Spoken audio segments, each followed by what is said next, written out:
El inquietante abismo del yo es el nombre dado a la puesta en escena que cerró el laboratorio del semillero de investigación-creación Buto Neurociencia y Somática. Dicho laboratorio consistió en un espacio de experimentación creativa que, poniendo la danza Buto en diálogo con las neurociencias y la física cuántica, brindó elementos estéticos mediante los cuales las participantes por sí mismas se dieron la posibilidad de identificar, expresar y resignificar secuelas emocionales de la violencia de género y de las memorias de pandemia que aún habitan sus cuerpos. La observación atenta y consciente de la propia experiencia que Buto activa a través de imágenes gestuales de crisis constituyó un ejercicio somático central para hacer emerger las reflexiones y percepciones que dieron movimiento al laboratorio y a las vivencias de sanación personal y colectiva que allí acontecieron.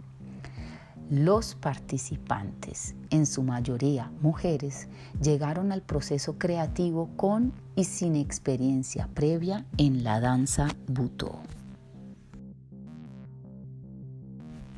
Buto es una danza que nació en la posguerra en Japón después de la bomba atómica como una manifestación de vanguardia de los jóvenes que cuestionaron tanto los sucesos políticos como la postura tradicional de la danza japonesa aliada con el Estado en la guerra.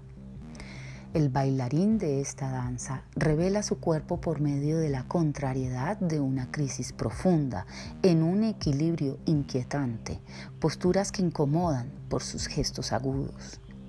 Buto nos invita a conocer esas posturas del cuerpo y del alma que son desconocidas. Por un lado, esta exploración pone de manifiesto lo poco que el hombre contemporáneo sabe de sí mismo. El Buto también es una forma de encarar las memorias violentas aquí en nuestro país que se desangra tras 60 años de conflicto y guerra.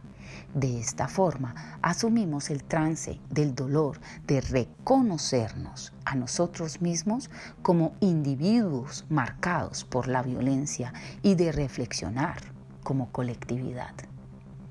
Actualmente, Buto es una danza con diversos exponentes y estilos en la escena internacional. En Colombia prevalece el legado práctico y filosófico del maestro japonés Ko Muroguchi, cuyas enseñanzas se han difundido en gran medida por una de sus discípulas a través del trabajo de investigación-creación que adelanta la bailarina y coreógrafa Brenda Polo.